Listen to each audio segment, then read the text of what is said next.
Hello guys. तो हम पढ़ रहे हैं जेवी गुप्ता का सॉल्यूशन। आज के लेक्चर में करेंगे कंट्रोल सिस्टम के क्वेश्चन नंबर 82 से लेके 91 तक। ठीक है, जो आज के देखो जो क्वेश्चंस हैं वो सारे आपके मैकेनिकल सिस्टम से रिलेटेड होंगे। ठीक है, यानी मैकेनिकल सिस्टम और आपके जैसे इलेक्ट्रिकल सिस्टम दो सिस्टम होते हैं, तो दोनों को एक तरह से एनालॉजी दोनों की कर रखी है पूरी। ठीक है, तो देखो पहला क्वेश्चन आपको क्या बोला है, इन फोर्स वोल्टेज एनालॉजी। अब यहाँ पे देखो क्वेश्चन को ध्यान से पढ़ो। दो एनालॉजी, एक आपकी होती है फोर्स करंट और एक आपकी होती है फोर्स वोल्टेज। तो यहाँ पे इसने फोर्स वोल्टेज के रिलेटेड क्वेश्चन पूछा है। ठीक है, तो दोनों हम पढ़ेंगे, उसकी कोई दिक्कत नहीं है। और इसके देखो आगे वाला क्वेश्चन में इसने सिंपल एक प्रिंसिपल के बारे में पूछा है। ठीक है, तो देखो दोनों क्वेश्चन एक में ही कवर करेंगे हम। देखो आपका एक प्रिंसिपल आता है, डी एलम्बर्ट्स प्रिंसिपल। देखो ये जैसे कोई आपकी कोई स्प्रिंग है, ठीक है, और यहाँ पे आपका कोई पिस्टन लगा है। ये आपका हो गया पिस्टन। ठीक है, और यहाँ पे इनको बेसिकली कनेक्ट कर रखा है किसी मास से। ठीक है, कोई ऑब्जेक्ट है, उसका कुछ ना कुछ वजन होगा। ठीक है, ये आपका कोई मास है। ठीक है यहाँ तक। अब यहाँ पे देखो आप क्या कर रहे हो, सिंपली इस मास पर, ठीक है, यहाँ पे नीचे की तरफ आप फोर्स लगा रहे हो।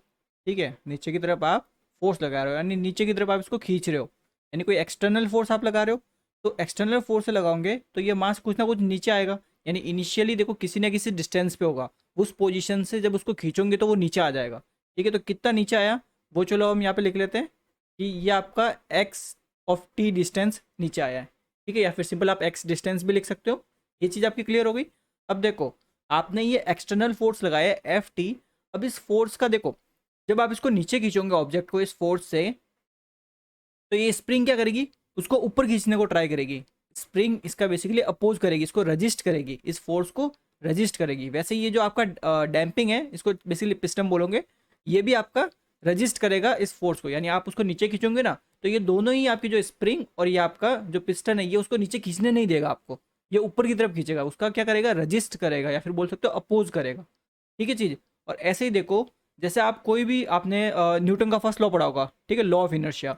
वो क्या कहता है कि अगर कोई ऑब्जेक्ट रेस्ट में है तो वो रेस्ट में ही रहेगा जब तक आप उसमें कोई एक्सटर्नल फोर्स अप्लाई नहीं कर देते। ठीक है, यही चीज़ पढ़ते हो आप। तो सिंपली देखो ये जो मास है ना, अब देख एक्सटर्नल फोर्स आप जैसे ही लगाओगे, ये मास है ना अपोज करेगा इस एक्सटर्नल फोर्स का, अपोज करेगा। ठीक है, और ये जो अपोज कर रहा है ना, इसको हम बोलते हैं इनर्शिया फोर्स। यानी ये जो अपोजिंग फोर्स होगा ना, ठीक है, ये आपका होता है इनर्शिया फोर्स। तो देखो कोई मास है, उसको आप अगर नीचे की तरफ खींच रहे हो, ठीक है, तो वो मास आपका अपोज करता है उस फोर्स का, एक्सटर्नल फोर्स का, जिसको हम बोलते हैं इनर्शिया फोर्स। ठीक है, इसको हम लिखते हैं एफ एम टी। क्लियर है, सिंपल, ये न्यूटन का लॉ है। अब देखो, और ये जो है आपका, ये फोर्स जो आपका अपोज कर रहा है, ठीक है, एक्सटर्नल फोर्स का अपोज कर रहा है, तो आप बोलते हो डैम्पिंग फोर्स। इसको हम लिखते हैं एफ पी टी। क्लियर है इतना। और यहाँ पे ये जो आपका अपोजिंग फोर्स है, या फिर बोल सकते हो रजिस्टिंग फोर्स है, ये आपका होता है स्प्रिंग फोर्स। क्लियर है इतना। स्प्रिंग फोर्स हो गया, इसको हम लिखते हैं एफ ए टी। ठीक है, ये आपका हो गया स्प्रिंग फोर्स। तो सारे फोर्स आप समझ गए, कौन से समझा दिए मैंने। ठीक है, यहाँ पे एफ टी आपका क्या है, ये आपका एक्सटर्नल फोर्स है जो आप बेसिकली अप्लाई कर रहे हो। ठीक है इतना। अब जरा देखो, डी एलम्बर्ट्स प्रिंसिपल क्या कहता है कि जो भी फोर्स, जैसे देखो आपका कोई फोर्स आप लगा रहे हो, ठीक है, तो अगर आप फोर्स लगा रहे हो तो कोई ना कोई दूसरे फोर्स जो होंगे वो उसका अपोज करेंगे। तो डी एलम्बर्ट्स प्रिंसिपल सिंपली इतना कहता है कि जो भी आप एक्सटर्नल फोर्स अप्लाई कर रहे हो वो हमेशा बराबर होता है जो भी फोर्स उसका रजिस्ट कर रहा है। ठीक है, तो यहाँ पे देखो सिंपली इसको लिख सकते हैं थ्योरिटी में। यानी सिंपली आपका डी एलम्बर्ट्स प्रिंसिपल कहता है कि जो भी आप एक्सटर्नल फोर्स अप्लाई कर रहे हो वो हमेशा बराबर होता है जो भी उसका रजिस्टिंग फोर्स होता है। ठीक है, उस फोर्स का जो रजिस्ट कर रहा है ना, उसके बराबर होगा। तो इसको देखो मैथमेटिकली अगर एक्सप्रेशन आपको लिखना हो तो देखो सिंपली लिख सकते हो, एक्सटर्नल फोर्स आपका एफ टी है, ठीक है, एफ ऑफ टी, तो ये किसके बराबर हो जाएगा, जितने भी आपके रजिस्टिंग फोर्स है। तो पहला आपका देखो इनर्शिया फोर्स है एक, एफ ऑफ एम टी, ठीक है, इनर्शिया फोर्स। सेकंड आपका है डैम्पिंग फोर्स, तो इसको आप लिखोगे एफ पी टी। ठीक है, थर्ड आपका है स्प्रिंग फोर्स, तो आप लिखोगे एफ के ऑफ टी। ठीक है, तो ये आपका क्या आया, एक तरह से एक्सप्रेशन आ गया आपके, ठीक है, डी एलम्बर्ट्स प्रिंसिपल के लिए। ये आपका आगे बहुत यूज होगा डी एलम्बर्ट्स प्रिंसिपल। तो आई होप आप ये चीज़ समझ गए होंगे। ठीक है, सिंपली क्या समझे कि external force is equals to resisting force. ठीक है, अब इसका देखो एक पर्टिकुलर एक्सप्रेशन बनता है, वो आपको पता होना चाहिए। ठीक है, अब आपने अगर देखो न्यूटन का सेकंड लॉ पढ़ा हो, देखो न्यूटन का सेकंड लॉ क्या कहता है, force equals to mass into acceleration, यही होता है ना। एंड देखो, ठीक है, यहीं पे लिख लेते हैं। देखो आपकी जो वेलोसिटी होती है, ठीक है, क्या होती है, simple d x by D T, यही होती है। आपका एक्सेलरेशन क्या होता है, d v by D T, ठीक है। तो यहाँ पे अगर v की वैल्यू आप यहाँ पे पुट करते हो ऊपर से, तो ये क्या हो गया, d two x by D t two, ठीक है, यानी डबल डिफ्रेंशिएशन ऑफ जो भी आपका डिस्प्लेसमेंट है, यही है। तो देखो आपने जब यहाँ पे ये जो फोर्स है, ठीक है, यहाँ से मैं सिंपली क्या कर रहा हूँ, एफ ऑफ एम टी, ठीक है, इसकी वैल्यू मैं लिख रहा हूँ। तो देखो क्या हो जाएगी इसकी वैल्यू, देखो सिंपल, देखो फोर्स का फॉर्मूला हमें पता है, बिकॉज ये तो देखो इनर्शिया फोर्स है ना, तो ऑब्वियस बात है न्यूटन वाला लॉ आप लगा दो सिंपली, तो ये आता है मास इंटू एक्सेलरेशन। तो मास हमें पता है, हमारे मास है हमारा m, ठीक है, मल्टीप्लाई एक्सेलरेशन क्या हो जाएगा, simple double differentiation of x upon D T square, और x यहाँ पे क्या हो गया, जो डिस्प्लेसमेंट है। तो देखो हमने क्या देखा कि जब आपने इस मास पर जो फोर्स लगाया, तो इनिशियली किसी न किसी पोजीशन पर वो मास सेटल था। अब जैसे ही फोर्स लगाया तो वो मास उस इनिशियल पोजीशन से थोड़ा नीचे की तरफ शिफ्ट हो गया, और कितनी डिस्टेंस बेसिकली शिफ्ट हुई है, एक्स ऑफ टी। तो वही डिस्टेंस आपकी यहाँ पे आ जाएगी, यानी double differentiation of x T, ठीक है, divided by D T square. Clear. और डबल डिफ्रेंशिएशन क्या है, मैं ऑलरेडी आप समझा चुका हूँ, ठीक है, बिकॉज एक्सेलरेशन आपका d v by D t होता है। तो यह आपको मिल गया एफ एम ऑफ टी, ठीक है।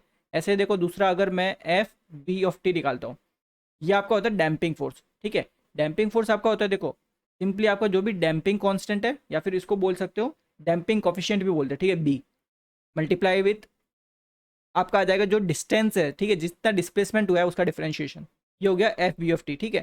देन लास्ट आपका है एफ के ऑफ टी, यानी स्प्रिंग वाला, ठीक है। स्प्रिंग में तो सिंपली क्या हो जाएगा, स्प्रिंग का कॉफिशिएंट के, या फिर बोल सकते हो स्प्रिंग कांस्टेंट मल्टीप्लाई विथ जितना आपका डिस्प्लेसमेंट हुआ है, कि डिस्प्लेसमेंट आपका एक्स टी है ना, तो यहाँ पे डिस्प्लेसमेंट आ गया, ठीक है। तो देयरफॉर यहाँ से आपकी जो इक्वेशन मिली, एफ ऑफ टी यानी external force is equals to M, ठीक है, डबल डिफरेंशिएशन ऑफ जो भी आपका डिस्प्लेसमेंट है। अब जरूरी नहीं है हर बार डिस्प्लेसमेंट आपका एक्स टी हो, ठीक है, कभी कभार आपका दो पर्टिकुलर डिस्टेंस का डिफरेंस भी डिस्प्लेसमेंट होता है, तो वो जब आगे क्वेश्चन आएंगे तो उसमें आप समझ जाओगे, ठीक है। प्लस सेकेंड आपका देखो b x t upon D t, then आपका प्लस आपका स्प्रिंग कांस्टेंट, ठीक है, एक्स ऑफ टी। अब यहाँ पे बी आपका है डैम्पिंग कोफिशिएंट और के आपका है स्प्रिंग कांस्टेंट, तो इसको आप याद रखिएगा। तो ये आप सिंपली समझ गए होंगे, ठीक है। और यहाँ पे एक और चीज़ लिखो, डी एलिमेंट्स प्रिंसिपल जो होता है ये आपको होता है मैकेनिकल सिस्टम के लिए। अब देखो एक और चीज़ समझते हैं। अब देखो नेक्स्ट हम देखते हैं सीरीज आरएलसी सर्किट। तो यहाँ से देखो आप एक्सटर्नल सप्लाई दे रहे हो, ठीक है, ई, यहाँ पे आपका ये रेजिस्टेंस, ये इंडक्टर, ये कैपेसिटर, और इस सर्किट में जो करंट फ्लो हो रहा है वो हो रहा है आपका आई ऑफ टी। यहाँ तक क्लियर है, ये आपका एक सिंपल सीरीज आरएलसी सर्किट है, ठीक है। अब जरा ध्यान से समझना, देखो जब मैंने डी एलिमेंट प्रिंसिपल बताया था, तो मैंने कि उसमें एक्सटर्नल फोर्स बताया था ना, तो एक्सटर्नल फोर्स आपका क्या था, एफ टी, और यहाँ पे आपकी एक्सटर्नल सप्लाई क्या है, ई। तो एक तरह से फोर्स और यहाँ पे आपका ई यानी कि वोल्टेज, और फोर्स और वोल्टेज की एनालॉजी हो रही है ना, ठीक है। तो यहाँ पे ये मैं लिख भी लेता हूँ, ये आपका क्या है, एक तरह से एक्सटर्नल सप्लाई, जिससे आप इसको रिलेट कर पाओगे एक्सटर्नल फोर्स से, बिकॉज आपको क्या करना है, इलेक्ट्रिकल सिस्टम और मैकेनिकल सिस्टम को एक तरह से एनालॉजी करनी है उनकी, ठीक है।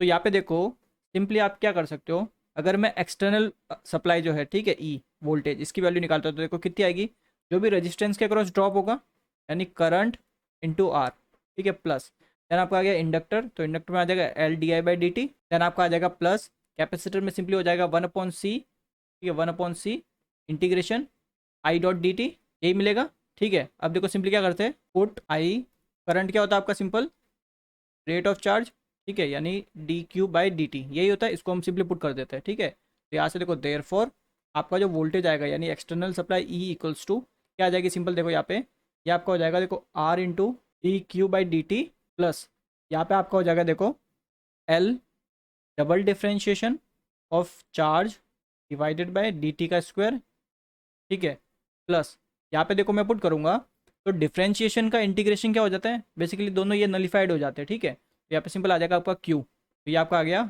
वन अपॉन सी, ठीक है, मल्टीप्लाई विथ क्यू, यही मिलेगी आपको चीज़ यहाँ पे। तो ये इक्वेशन आपकी क्लियर होगी, ठीक है, आरएलसी सर्किट की मैंने ये इक्वेशन निकाली है। देखो ये तो हमने आरएलसी सर्किट से निकाल दिया। अब देखो जो डी एलिमेंट प्रिंसिपल से हमने निकाली थी उसको भी मैं लिख लेता हूँ, ठीक है। तो देखो external force F of T, ठीक है, external force F of T is equals to आपकी देखो इक्वेशन आई थी एम, ठीक है, डबल डिफ्रेंशिएशन ऑफ जो भी आपका डिस्प्लेसमेंट था x divided by D T का स्क्वायर, ठीक है, एक्स ऑफ टी नहीं लिख रहा, आप लिखना चाहो तो लिख सकते हो, कोई दिक्कत नहीं है, प्लस सेकेंड आपका आया था B dot differentiation of D x by D T, ठीक है, प्लस लास्ट आपका आया था स्प्रिंग कॉन्स्टेंट इंटू आपकी जो भी डिस्प्लेसमेंट है x। ठीक है, यही मिली थी इक्वेशन हमें। तो देखो अगर आपने यहाँ पे एक चीज़ अच्छे से नोटिस की हो तो देखो, जब आप है ना डी एलम्बर्ट्स प्रिंसिपल पढ़ रहे थे, तो डी एलम्बर्ट्स प्रिंसिपल में आप क्या कर रहे थे, external force is equals to resisting force. ठीक है, अब आप जब सीरीज आरएलसी सर्किट पढ़ रहे हो तो इसमें आपने क्या देखा कि जो आपका वोल्टेज है, एक्सटर्नल वोल्टेज, वो किसके बराबर है, जो भी आपका इंटरनल वोल्टेज है, या फिर बोल सकते हो जो आपका ड्रॉप हो रहा है उसके बराबर है। तो यहाँ से एक चीज़ आप समझे कि आपका जो डी एलम्बर्ट्स प्रिंसिपल है ना, जो आपका डी एलम्बर्ट्स प्रिंसिपल है, जो आपका होता है मैकेनिकल सिस्टम, एमएस मतलब मैकेनिकल सिस्टम में हम यूज़ करते हैं, ये आपका इक्विवेलेंट या फिर बोल सकते हो एनालॉगस है KVL। ठीक है, किरचॉफ्स वोल्टेज लॉ के। क्लियर है, किरचॉफ वोल्टेज लॉ आपका होता है इलेक्ट्रिकल सिस्टम में। क्लियर है चीज़ यहाँ पे। तो आपका जो क्वेश्चन नंबर 83 था ना, वो यही पूछा था आपको कि जो आपका डी एलम्बर्ट्स प्रिंसिपल होता है, ठीक है, सॉरी, जो KVL होता है आपके इलेक्ट्रिकल सिस्टम में, वो किसके एनालॉगस है या फिर बोल सकते हो किसके इक्विवेलेंट है मैकेनिकल सिस्टम में। तो यहाँ तक आप चीज़ समझ गए होंगे कि जैसे हम मैकेनिकल सिस्टम में डी एलम्बर्ट्स लॉ लगाते हैं, वैसे ही हम आपके इलेक्ट्रिकल सिस्टम में, ठीक है, हम लगाते हैं KVL या फिर बोल सकते हो किरचॉफ्स लॉ यूज़ करते हैं इलेक्ट्रिकल सिस्टम में, और मैकेनिकल सिस्टम में यूज़ करते हैं डी एलम्बर्ट्स। तो एक दूसरे के ये एनालॉगस है। ठीक है, अब ऐसे देखो, हमें क्या करना है, मैकेनिकल सिस्टम और इलेक्ट्रिकल सिस्टम, ठीक है, इनके एनालॉजी करनी है। तो इनको देखो कैसे करेंगे सिंपली। तो ये आपकी देखो हम कर रहे हैं फिलहाल फोर्स, ठीक है, वोल्टेज वी एनालॉजी। क्लियर है, एक फोर्स करंट भी होती है, बट फिलहाल हमें क्वेश्चन में पूछी थी फोर्स वोल्टेज से रिलेटेड क्वेश्चन है। ठीक है, तो फिलहाल हम फोर्स वोल्टेज एनालॉजी कर रहे हैं। आने वाले क्वेश्चन में हम करेंगे फोर्स करंट एनालॉजी। दोनों ही आपके एग्जाम के लिए बहुत इंपॉर्टेंट है। ठीक है, ये जो आपकी टेबल बनेगी ये आपके लिए इंपॉर्टेंट है, तो उसको आप याद रखिएगा, फोर्स वोल्टेज वाली।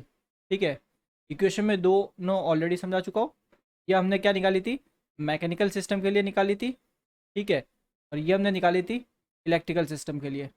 ठीक है, फोर्स वोल्टेज एनालॉजी करें, कैसा पता चला, देखो यहाँ पे आपका फोर्स है और यहाँ पे आपका वोल्टेज है, तो फोर्स वोल्टेज हो गई ना। अब सिंपली क्या करना है, आपको एनालॉगस देखना है। तो देखो यहाँ पे फोर्स किसके एनालॉगस है, वोल्टेज के। ठीक है, तो मैकेनिकल सिस्टम में आपका फोर्स होगा, तो इलेक्ट्रिकल सिस्टम में आपका आएगा वोल्टेज। सिमिलरली दूसरी टर्म देख लो, मास यहाँ पे है आपका, देखो मैकेनिकल सिस्टम में, इलेक्ट्रिकल सिस्टम में आपका L यानी इंडक्टेंस। इसका मतलब हो गया कि मास आपका एनालॉगस है, ठीक है, मास आपका एनालॉगस है इंडक्टेंस।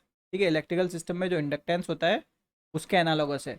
और एक चीज़ आप और समझ लेना कि ऐसा मत समझ लेना क्वेश्चन में आपको अगर फोर्स करंट बोल दिया ना कि फोर्स करंट एनालॉजी, तब ये वाली एनालॉजी नहीं होगी, वो आपकी चेंज हो जाएगी। ठीक है, तो देखो मास हो गया, उसके बाद आपका देखो सिंपल, आपका जो डैम्पिंग कॉन्स्टेंट है, ठीक है, डैम्पिंग कॉफिशिएंट या फिर बोल सकते हो कॉन्स्टेंट B, ये आपका R के एनालॉगस है। तो यहाँ पे आ गया आपका डैम्पिंग कॉन्स्टेंट, ये आपका हो गया आपके रेजिस्टेंस के एनालॉगस। इसके बाद देखो सिंपली क्या आपका dx/dt, ठीक है, dx/dt, और यहाँ पे आपका है dq/dt। ठीक है, तो दोनों क्या एक दूसरे के एनालॉगस है। तो यहाँ पे आप लिख सकते हो मैकेनिकल सिस्टम में आपका है dx/dt। ठीक है, ये आपका एनालॉगस है dq/dt। ठीक है, इनको थोड़ा और सही करो।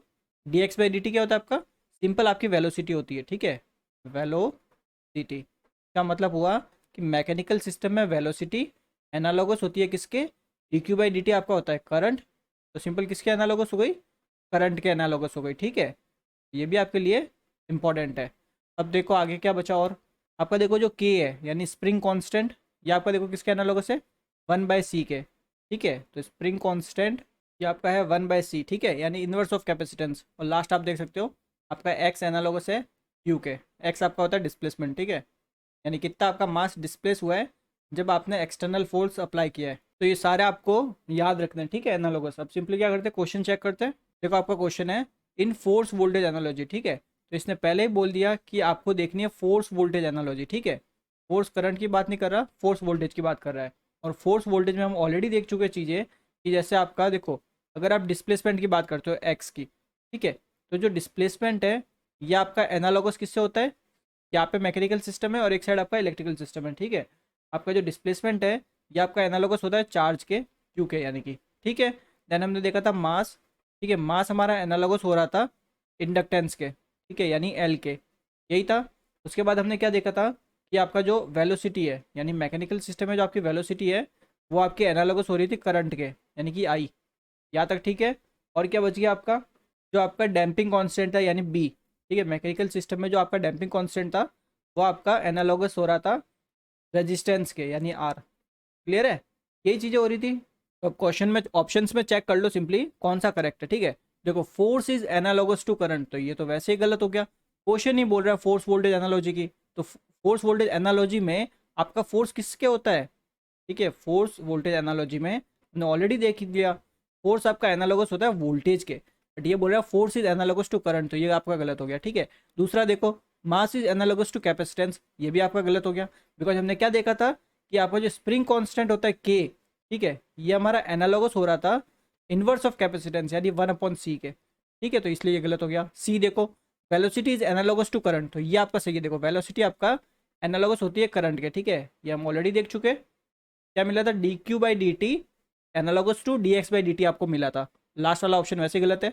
द लॉ या फिर बोल सकते हो principle in mechanical system analogous to Kirchhoff's law in electrical system, तो ऑलरेडी बोल चुका हूँ कि मैकेनिकल सिस्टम में डीएलएमर्ट्स लॉ आपका एनालॉगस है इलेक्ट्रिकल सिस्टम के किर्चॉफ्स लॉ से। ठीक है, तो यहाँ पे आपका हो जाएगा सिंपल डीएलएमर्ट्स प्रिंसिपल, तो यहाँ पे डी ऑप्शन आपका करेक्ट आंसर है। क्लियर है दोनों क्वेश्चन। ठीक है, तो अब चलो अगला क्वेश्चन देखते हैं। तो आपका अगला क्वेश्चन है a two tank system is shown in figure, the electrical equivalent of this system. तो आपको सिंपल देखो एक ये टैंक सिस्टम दे रखा है। ठीक है, टू टैंक सिस्टम दिया है, इसका आपको इलेक्ट्रिकल इक्विवेलेंट निकालना है। ठीक है, तो देखो एकदम स्टेप बाय स्टेप इसको समझते हैं। जैसे ये आपका दे रखा है आपको टू टैंक सिस्टम। अब देखो सिंपल इसको देखो एकदम स्टेप बाय स्टेप समझना।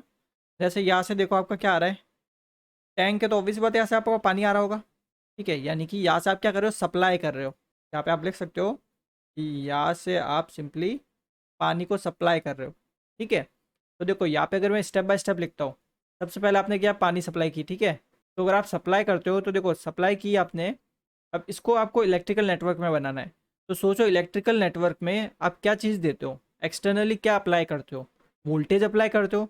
तो आपकी सप्लाई हो जाएगी आपकी ये वोल्टेज, यानी जब आप इलेक्ट्रिकल नेटवर्क बनाओगे तो आपका ये जो सप्लाई है ना, यानी ये पानी की जो सप्लाई है, इसकी जगह आप वोल्टेज बना दोगे। ठीक है, सेकंड देखो जैसे ही आप पानी यहाँ से आओगे तो ये टैंक आपका जो है वन वाला, ठीक है, फर्स्ट वाला जो टैंक है ये आपका क्या होगा, पानी से ऐसे बढ़ने लगेगा। ठीक है, पानी से ऐसे ये टैंक आपका फिल होने लगेगा, तो ये टैंक आपका ऐसे पानी से पूरा भर जाएगा। क्लियर है, तो ये आपका है फर्स्ट टैंक है। ठीक है, और यहाँ पे लिख लेते हैं इसको सेकंड टैंक। तो आपका देखो जो टैंक वन है इसने आपका क्या किया, पानी को स्टोर किया, स्टोर वाटर। ठीक है, पानी को इसने स्टोर किया। अब इस चीज़ को ना इलेक्ट्रिकल सिस्टम से रिलेट करो कि इलेक्ट्रिकल सिस्टम में क्या चीज़ स्टोर होती है, ज़रा सोचो। ठीक है, ध्यान से सोचोगे तो सब समझ जाओगे। देखो इलेक्ट्रिकल सिस्टम में या फिर इलेक्ट्रिकल नेटवर्क में क्या चीज़ स्टोर होती है, चार्ज स्टोर होता है। ठीक है, तो आप ये पानी जो स्टोर हो रहा है ना, इसको आप कंपेयर कर सकते हो सिंपल चार्ज स्टोर से, या फिर बोल सकते हो स्टोर चार्ज। और अब ये सोचो कि आपका चार्ज को स्टोर कौन करता है, कैपेसिटर करता है, कैपेसिटर। तो यानी टैंक, पूरे टैंक वन को आप रिप्लेस कर सकते हो सिंपल कैपेसिटर से। ये चीज़ आप समझे। ठीक है, अब आगे आओ, आगे आप देखते हो ये जो आपका देखो बीच में ये जो लग रखा है, ठीक है, ये आपकी देखो बीच में एक तरह से आपने एक दीवार टाइप में बना रखी है ना पूरी। ठीक है, जिसमें से देखो ये इतना थोड़ा सा आपने गैप रखा है जहाँ से आपका पानी पास हो रहा है। ठीक है, तो ये किसकी तरह बिहेव कर रहा है जरा आप खुद ही सोचो। पानी इस छोटी सी जगह में से निकल रहा है। ठीक है, बाकी ये पूरी दीवार आपने बना रखी है जो पानी को रोक रही है। ठीक है, तो ये आपका एक तरह से बैरियर है।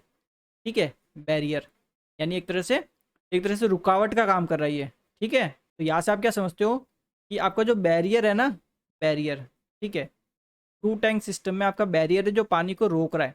ठीक है, पानी क्या है आपका, एक तरह से चार्ज है। चार्ज को रोकने का काम कौन करता है, ऑब्वियस बात है रेजिस्टेंस, या फिर ऐसे भी समझ सकते हो बैरियर है। इलेक्ट्रिकल नेटवर्क में आपका बैरियर का कौन काम करता है, आपका रेजिस्टेंस काम करता है। तो ये बैरियर आपका एक तरह से रेजिस्टेंस है। ये चीज़ आपकी क्लियर है।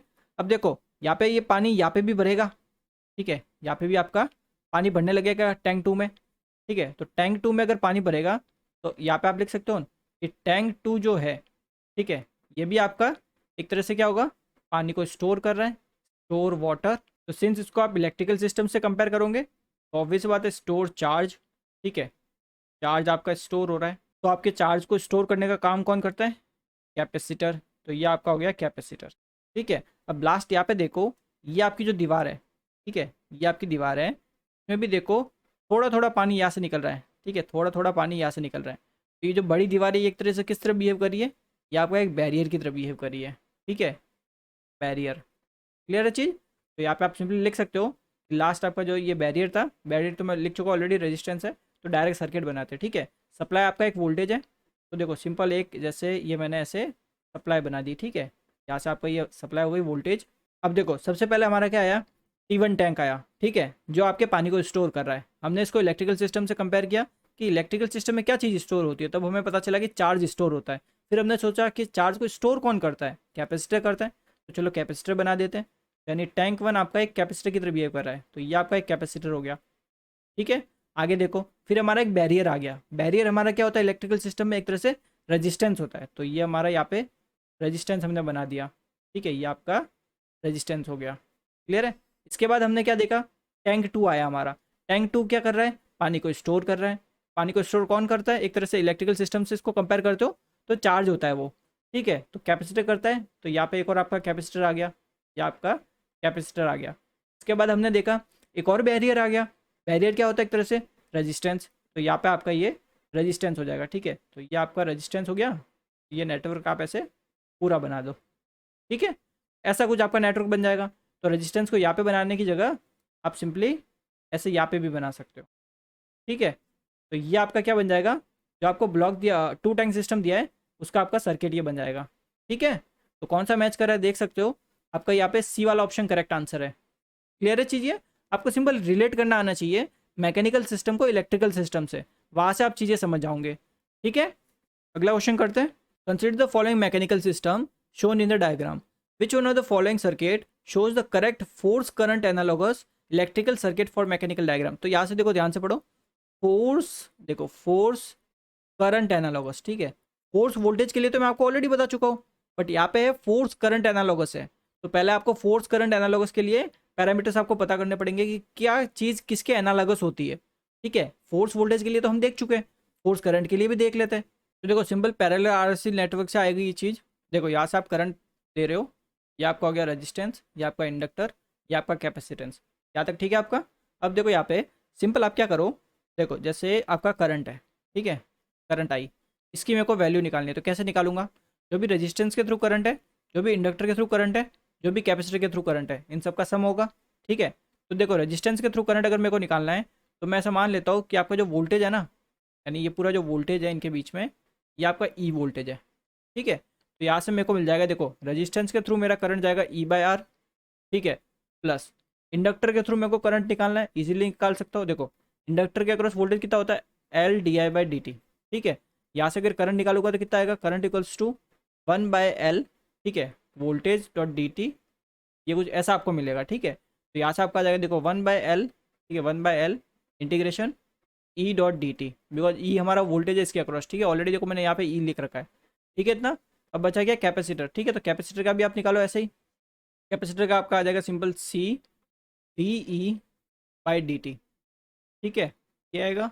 अब ये कैसा आएगा, इसमें अगर कन्फ्यूजन है तो सिंपली देखो, जो वोल्टेज है, ठीक है, कैपेसिटर के अक्रॉस जब आप वोल्टेज निकालते हो तो कैसे निकालते हो, 1/C, ठीक है, integration I dot D T, ठीक है। यहाँ से अब मेरे को करंट निकालना है, तो करंट यहाँ से आ जाएगा सिंपल C/dV/dt, ठीक है, यही आएगा यहाँ पे। सिंपल C को आप इस साइड भेज दोगे, दोनों साइड आप डिफ्रेंशिएशन करोगे तो उससे आपको ये मिल जाएगा। तो यहाँ पे आपको देखो कैपेसिटर के लिए अक्रॉस करंट मिल गया। तो अब देखो इसको थोड़ा और सिंप्लीफाई करते हैं, ठीक है, बिकॉज आपको पता है, देखो जो EMF है E, ठीक है, या फिर बोल सकते हो वोल्टेज क्या होता है, N/dϕ/dt, ठीक है।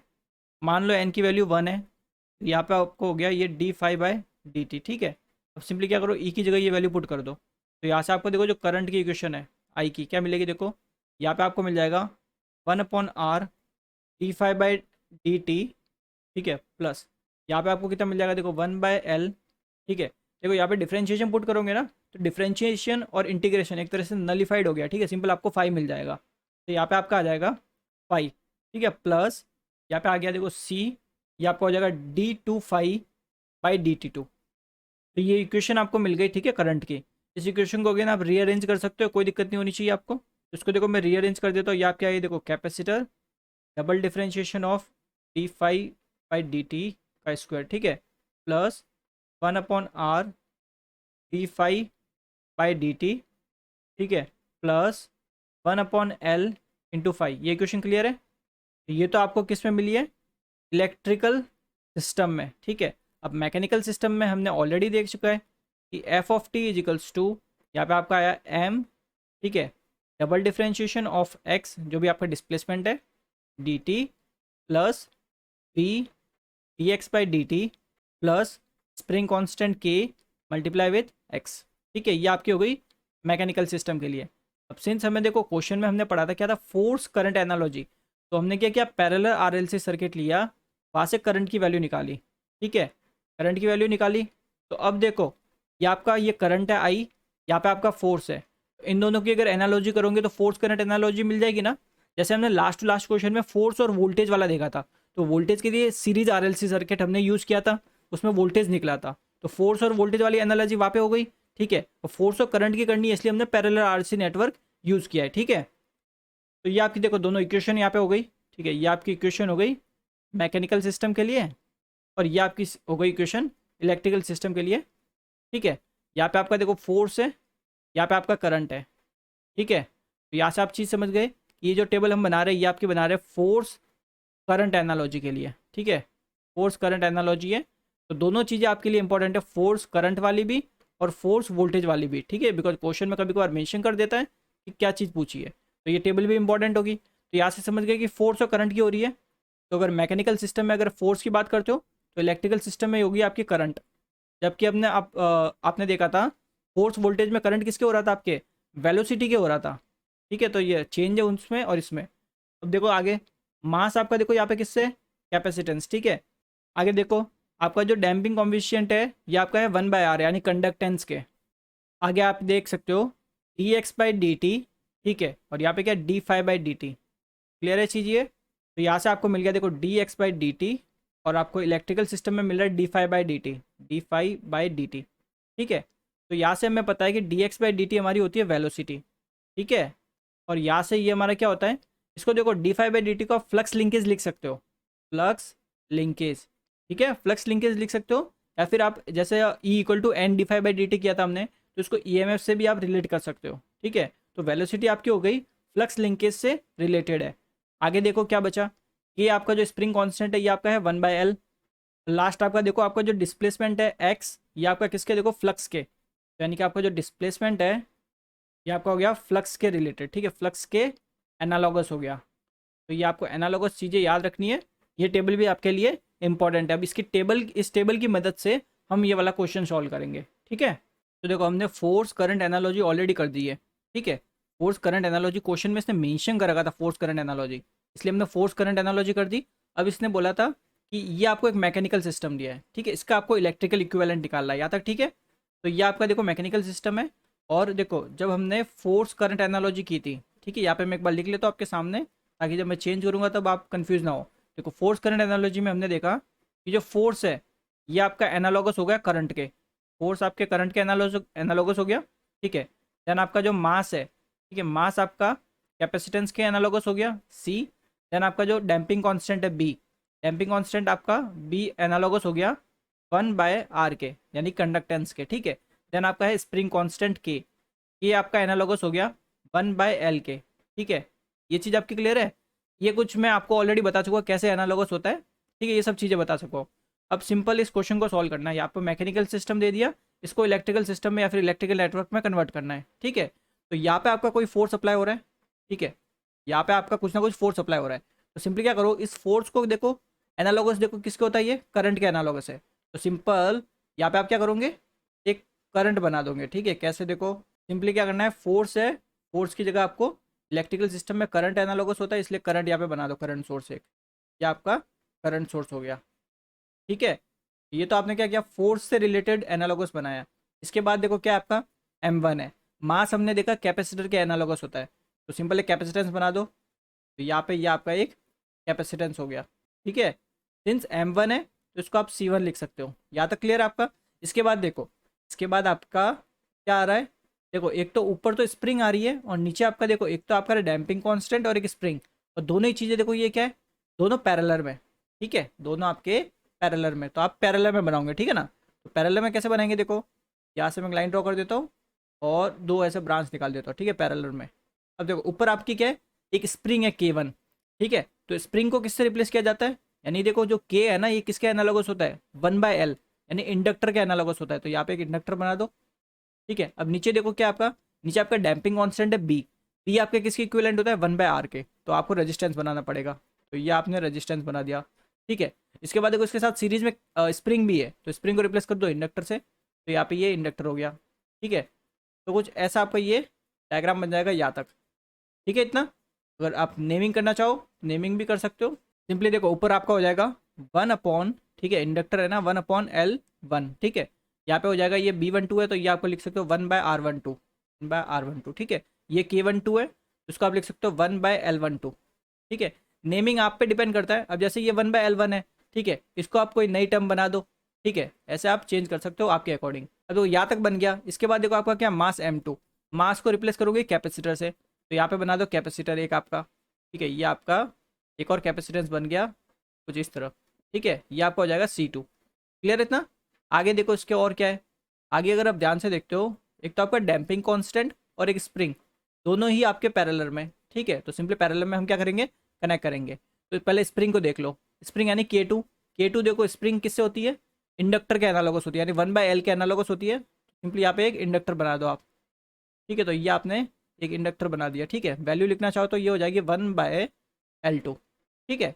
अब बचा क्या, B2, B2 देखो बी क्या है आपका, डैम्पिंग कांस्टेंट, कंडक्टेंस के इक्विवेलेंट है, ठीक है। तो सिंपल आप यहाँ पे एक रेजिस्टेंस बना दोगे, तो ये आपका ऐसे एक रेजिस्टेंस बन जाएगा, ठीक है। इसको लिख सकते हो 1/R2, ठीक है। तो ये आपने क्या किया, सिंपल इलेक्ट्रिकल इक्विवेलेंट बना दिया इस मैकेनिकल सिस्टम का, ठीक है। तो आपका आंसर देखो कुछ इस टाइप का दे रखा है, या आपका जो है ना सी ऑप्शन आपका करेक्ट आंसर है, ठीक है। इसने देखो क्या किया, सिंपली इस पूरे डायग्राम को आप कुछ इस तरह रोटेट कर दो, ठीक है, इस साइड ले आओ, ठीक है। तो ये आपका पूरा इस ऐसा ही दिखेगा कुछ इस टाइप का, देख सकते हो। देखो ये आपका करंट का सोर्स हो गया, ठीक है, पैरेलल में इसके साथ कैपेसिटर। उसके बाद देखो ये आपका इंडक्टर आया एक, ठीक है, एक रेजिस्टेंस आया, इसके पैरेलल में आपका देख लो एक और इंडक्टर ले लिया, ठीक है। ऐसे देखो फिर रेजिस्टेंस, ये देखो ये तीनों पैरेलल में, रेजिस्टेंस, इंडक्टर और कैपेसिटर, और यहाँ पे भी देख सकते हो डायग्राम में, ठीक है, ये तीनों आपके पैरेलल में। क्लियर है। तो सी ऑप्शन यहाँ पे आपका करेक्ट आंसर बनता है। तो आपको सिंपल एनालॉजी पता होनी चाहिए, क्वेश्चन में मेंशन कर रखी होगी कि कौन सी एनालॉजी आपको लेके चलना है, ठीक है, उसके अकॉर्डिंग आप उसको पूरा सॉल्व करोगे, ठीक है इतना। तो अगला क्वेश्चन देखते हैं। The mechanical system is shown in the given figure, the system is describe as. तो आपको देखो एक मैकेनिकल सिस्टम दे दिया, इसकी आपको इक्वेशन लिखनी है, ठीक है। तो देखो सिंपली क्या करेंगे, इस मैकेनिकल सिस्टम को ध्यान से आप देखो। एक आपका देखो पिस्टन लगा है, कोई मास आपका कनेक्टेड है, और एक आपकी स्प्रिंग है यहाँ पे, ठीक है। तो यहाँ पे देखो दो आपको यहाँ पे डिस्प्लेसमेंट दिख रहे होंगे, एक तो इस पर्टिकुलर पॉइंट पे दिख रहा होगा देखो y2t, और एक यहाँ पे दिख रहा होगा y1, ठीक है।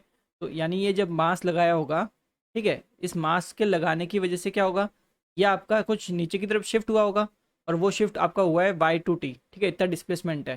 क्लियर है। उसके बाद आपने कुछ फोर्स अप्लाई किया, तो कुछ फोर्स अप्लाई किया ना, तो उस वजह से क्या हुआ, कुछ थोड़ा और डिस्प्लेसमेंट हुआ, वो हो गया आपका y1, ठीक है। तो जरा इसको देखो ध्यान से समझना। अगर पहले मैं क्या करता हूँ, एट y2, ठीक है। अब देखो y2 पर अगर मैं फोर्स की वैल्यू लिखता हूँ ft, देखो मेरे को क्या करना है, ये जो मैंने फोर्स अप्लाई किया ना यहाँ पे, ये जो मैंने फोर्स अप्लाई किया, मेरे को इसकी वैल्यू निकालनी है। तो देखो कैसे निकाल सकता हूँ, ये मेरा फोर्स है, ठीक है। ये फोर्स किस पे लगेगा, ऑब्वियस बात है, स्प्रिंग को खींच रहे हो आप, ठीक है। तो स्प्रिंग को खींच रहे हो तो पहले तो आपका स्प्रिंग का कांस्टेंट आ जाएगा, स्प्रिंग कांस्टेंट, ठीक है, मल्टीप्लाई। अब जरा देखो नॉर्मली जब मैंने आपको बताया था, जब मैंने देखो Fk मैंने लिखवाया था आपको, क्या होता है, सिंपल स्प्रिंग का कांस्टेंट मल्टीप्लाई विद आपकी स्प्रिंग कितनी डिस्प्लेस हुई है, यानी स्प्रिंग में कितना डिस्प्लेसमेंट आपका हुआ है वो वाला इससे मल्टीप्लाई कर देते हैं, ठीक है। तो यहाँ पे देखो इस केस में क्या होगा, ये आपकी स्प्रिंग है, तो ये स्प्रिंग जो है ना, पहले तो इस मास m की वजह से, ठीक है, थोड़ी आपकी ऑलरेडी डिस्प्लेस हो चुकी है। कितनी डिस्प्लेस हुई है, y2, ठीक है। फिर आपने ये फोर्स अप्लाई किया ft, ठीक है, तो इसकी वजह से हो गई आपकी डिस्प्लेस y1, ठीक है। तो टोटल जो आपका डिस्प्लेसमेंट हुआ वो कितना हो गया, y1t, ठीक है, y1t माइनस y2t, ये आपका क्या हो गया, टोटल डिस्प्लेसमेंट हो गया। तो इतना फोर्स आप क्या कर रहे हो, बेसिकली यहाँ से अप्लाई कर रहे हो, यानी एक्सटर्नल फोर्स आप अप्लाई कर रहे हो, खींच रहे हो इसको, ठीक है, इतने फोर्स के साथ। तो ये चीज़ आपकी क्लियर हो गई। तो अब देखो क्या हो गया, सिंपली ये आपका कुछ इस टाइप का बन गया। देखो जैसे ये आपका मास है, ये आपका m मास है, ठीक है, जिस पे आप फोर्स अप्लाई कर रहे हो ft, ठीक है, जो कि मैंने ऊपर लिख रखा है ft, ये आप फोर्स अप्लाई कर रहे हो। तो देखो जब आप ये फोर्स अप्लाई करोगे तो क्या होगा, इसका रजिस्टिंग करेगा, इसका कोई ना कोई फोर्स आपका अपोज करेगा। कौन सा फोर्स करेगा, एक तो मैंने बताया था इनर्शिया वाला जो फोर्स होता है वो इसका अपोज करेगा, ठीक है। तो इनर्शिया वाला फोर्स आपका था, यहाँ पे लिख लेते हैं एफ एम टी, ठीक है, इनर्शिया वाला फोर्स। दूसरा आपका देखो सिंपल, आप यहाँ पे देखो क्या ये आपका डैम्पिंग वाला, ठीक है, तो डैम्पिंग फोर्स दूसरा होगा यानी एफ वी ऑफ टी, ठीक है, डैम्पिंग फोर्स भी इसका अपोज करेगा। ये दोनों चीज़ आपकी क्लियर है, ठीक है। दोनों क्या है, ये आपके रेजिस्टिंग फोर्स है या फिर बोल सकते हो अपोजिंग फोर्स है। तो डी एलम्बर्ट्स प्रिंसिपल मैंने क्या बताया था कि जो भी आपका एक्सटर्नल फोर्स है, एक्सटर्नल फोर्स मतलब एफ ऑफ टी, ठीक है, वो आपका बराबर होता है रेजिस्टिंग फोर्स के। तो यहाँ पे रेजिस्टिंग फोर्स आपके दो है, F M of T plus F V of T, ठीक है, ये क्लियर है। अब सिंपली सारी वैल्यू रखनी है यहाँ पे, ठीक है, आपको आपका आंसर मिल जाएगा। तो पहले मैं एक एक करके निकाल के बताता हूँ। जैसे देखो अगर मैं पहले एफ एम ऑफ टी निकालता हूँ, एफ एम ऑफ टी, ठीक है, तो क्या हो जाएगा सिंपल मास, ठीक है, मास आपका एम है इनटू डबल डिफरेंशिएशन, ठीक है, डबल डिफरेंशिएशन इसका आता है डिस्प्लेसमेंट कितना हुआ है उसका डिफरेंशिएशन आता है, ठीक है। तो डिस्प्लेसमेंट देखो सिंपल यहाँ पे ये रहा आपका मास m1, यहाँ पे डिस्प्लेसमेंट देखो कितना हुआ है y2, ठीक है, तो यहाँ पे क्या आ जाएगा सिंपल y2 ऑफ टी, ठीक है। तो ये किसका है आपका F M of T, and अगर आप एफ बी ऑफ टी निकालते हो, ठीक है, तो ये आपका आएगा डैम्पिंग कांस्टेंट पहले बी, ठीक है, देन हमने देखा डिस्प्लेसमेंट कितना हुआ है देखो y2 ऑफ टी, ठीक है, तो यहाँ पे आ जाएगा simple D upon D T, ठीक है, और यहाँ पे ये आएगा डिस्प्लेसमेंट जो भी हुआ है y2 टी डिस्प्लेसमेंट हुआ है, क्लियर है। बिकॉज आपका देखो यहाँ पे देख लो ना सिंपल, ये आपका मास है, ठीक है, इस मास पे आप कुछ फोर्स लगा रहे हो, तो डिस्प्लेसमेंट उस हिस्से आपका कितना हो रहा है यहाँ पे y2 ऑफ टी, ठीक है। ऑलरेडी मैं स्टार्टिंग से बेसिक से करवाते आ रहा हूँ, ठीक है, इस लेक्चर में। तो अगर स्टार्टिंग से लेक्चर देख रहे हो तो ये सब चीज़ें आपको एकदम अच्छे से समझ में आ गई होगी, ठीक है, इनमें कोई कन्फ्यूजन नहीं होना चाहिए। अब सारी वैल्यू रख दो। तो सिंपल देखो पहले मैं एफ टी की अगर वैल्यू रखता हूँ तो के, ठीक है, ब्रैकेट आपका आ गया देखो y1 of T minus y2 of T, ये आपका एक्सटर्नल फोर्स है, ठीक है, इज इक्वल्स टू ये आपका आ गया mass m double differentiation of Y T by two T, ठीक है, by two T divided by D T का स्क्वायर प्लस आपका ये आ गया यहाँ पे b, ठीक है, देन ये आपका आ गया D by two T divided by D T, ठीक है, तो ये आपका हो गया आंसर। तो यहाँ पे आपको देखो डी ऑप्शन करेक्ट आंसर है, क्लियर है। सिंपली आपको देखो क्या करना था, पहले आपने क्या किया एक्सटर्नल फोर्स को फाइंड आउट किया, ठीक है, आपने एक्सटर्नल फोर्स को फाइंड आउट किया। तो एक्सटर्नल फोर्स हमारा लग रहा है स्प्रिंग पे, तो स्प्रिंग पे हमें पता है फोर्स हम निकालते हैं के इंटू आपका जो भी डिस्प्लेसमेंट है, ठीक है। तो यहाँ पे हमने देखा डिस्प्लेसमेंट, यहाँ पे देखो दो डिस्प्लेसमेंट दे रखे हैं y1t और y2t। तो जो स्प्रिंग में जो डिस्प्लेसमेंट होगा वो क्या होगा, इन दोनों का डिफरेंस होगा, ठीक है। तो दोनों का डिफरेंस ले लिया, एक्सटर्नल फोर्स वहाँ से मिल गया। उसके बाद देखो हमने क्या किया, इसको रीड्रॉ कर दिया, ठीक है, इस डायग्राम को अगेन रीड्रॉ कर दिया। अब इस डायग्राम में आपको साफ दिख रहा है साथ में देखो ये आपका एक्सटर्नल फोर्स आप अप्लाई कर रहे हो, इस फोर्स का रजिस्ट कौन करेगा यानी अपोज कौन करेगा, एक तो ये इनर्शिया फोर्स, एक आपका ये डैम्पिंग फोर्स, ठीक है, दोनों फोर्स अपोज कर रहे हैं। तो यहाँ पे मैंने दोनों फोर्स के बराबर इसको लिख लिया यहाँ पे, ठीक है, बिकॉज ये हमें मिल गया डी एलम्बर्ट्स प्रिंसिपल से, ठीक है, ऑलरेडी समझा चुका हूँ। फिर देखो हमने क्या निकाला एफ एम ऑफ टी और एफ बी ऑफ टी, ठीक है। तो यहाँ पे देखो जो एफ एम है ना, ये जो इनर्शिया फोर्स है ये आपका निकल गया, क्या होता है एम यानी mass into double derivative of जो भी डिस्प्लेसमेंट है। तो हमने देखा मास पे इस पर्टिकुलर पॉइंट पे मास पे आपका जो डिस्प्लेसमेंट हो रहा है वो हो रहा है y2 ऑफ टी, ठीक है। ऐसे ही आपका देखो डैम्पिंग फोर्स भी निकल गया। अब ये डबल डिफरेंशिएशन वाला फॉर्मूला कैसा है इसमें डाउट है, तो ये मैं ऑलरेडी स्टार्टिंग से समझा चुका हूँ, ठीक है, कहाँ से आता है सब समझा चुका हूँ। तो यहाँ पे आपका डी ऑप्शन करेक्ट आंसर है। Consider the following diagram for the multiple gear system shown in figure, which one of the following gives the equivalent inertia refer to shaft one, ठीक है। तो आपको शाफ्ट वन पर equivalent inertia बताना है, ठीक है। और देखो जो गियर सिस्टम होते हैं ना, गियर सिस्टम का काम क्या होता है कि ये बेसिकली आपके एनर्जी को ट्रांसफ़र करते हैं आपकी मशीन के या फिर बोल सकते हो कोई भी सिस्टम के एक पार्ट से दूसरे पार्ट में, ठीक है। गियर सिस्टम का काम होता है एनर्जी को ट्रांसफ़र करना किसी एक पर्टिकुलर पार्ट से दूसरे पार्ट में, ठीक है। अब देखो यहाँ पे क्या हो रहा है, आप अगर ध्यान से देखते हो, ठीक है, गियर सिस्टम में आपको क्या क्या मिलेगा, देखो जैसे आपका जो एन है, एन आपके होते हैं number of teeth of the gear wheel, ठीक है, जो गियर का आपका व्हील होगा उसके आपके जो नंबर ऑफ टीथ होते हैं उस पर, ठीक है, वो वाले। सेकंड आपका आता है आर, आर आपका होता है रेडियस, ठीक है, रेडियस ऑफ गियर व्हील। उसके बाद आपका आता है टाओ, टाओ आपका होता है सिंपली टॉर्क, ठीक है, यानी टॉर्क होगा ना कुछ अगर रोटेट हो रहा है गियर आपका तो। देन आपका आता है थीटा, ठीक है, ये आपका आता है एंगुलर डिस्प्लेसमेंट होता है इससे। तो देखो आपका क्या एक रिलेशन निकलता है सिंपली फॉर टू व्हील, जैसे आप ट्रांसफॉर्मर में रिलेशन पढ़ते हो V one by V two equal to N one by N two, ठीक है। वही यहाँ पे एक रिलेशन बनता है आपके मैकेनिक्स में, ठीक है, मैकेनिकल इंजीनियरिंग में हम ये पढ़ते हैं। तो ये रिलेशन आपका क्या बनता है, जैसे आपका गियर सिस्टम है, ठीक है, तो इसमें क्या रहेगा, अगर टू व्हील है तो देखो N1 number of teeth divided by N2 number of teeth, ठीक है, is equals to torque of first divided by torque of two, ठीक है, या फिर इसी को लिखते हैं displacement of second upon displacement of first, ठीक है, या फिर इसको लिखते हैं radius of one upon radius of two, ठीक है, या फिर इसको आप, ये तो जैसे एंगुलर डिस्प्लेसमेंट हो गया, ऐसे आपकी एंगुलर वेलोसिटी भी तो हो सकती है, तो ओमेगा 2 अपॉन ओमेगा 1, ठीक है। तो ये सारे रिलेशन आपको पता होने चाहिए।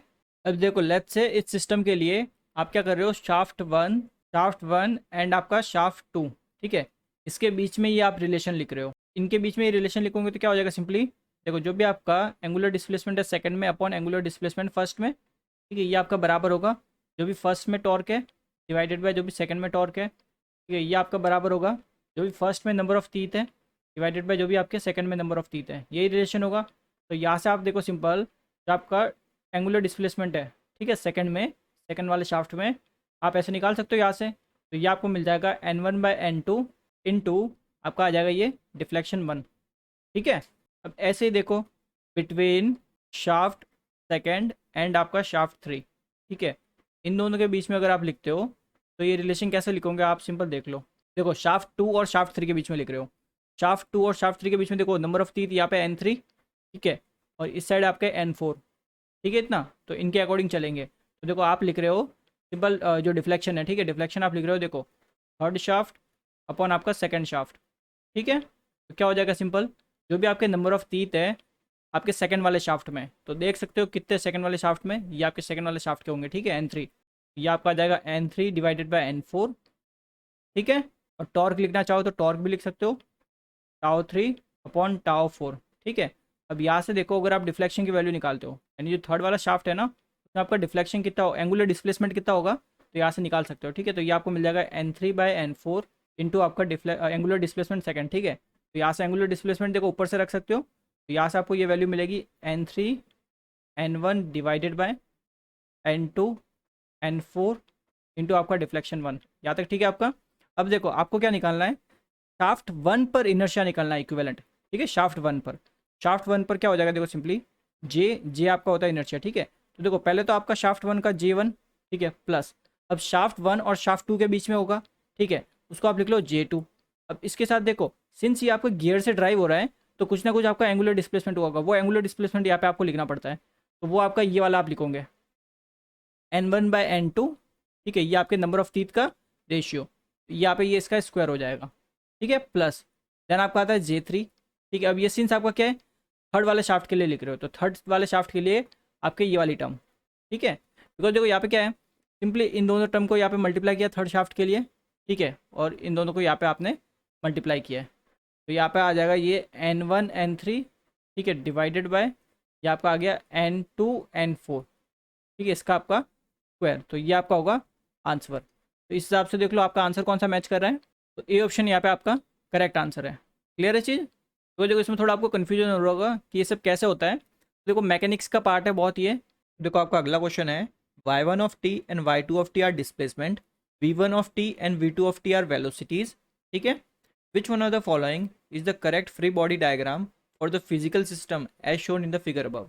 आपको एक फिजिकल सिस्टम दे दिया, इसका आपको क्या बताना है, फ्री बॉडी डायग्राम बनाना है, ठीक है, तो देखो फ्री बॉडी डायग्राम आपको बनाना आना चाहिए।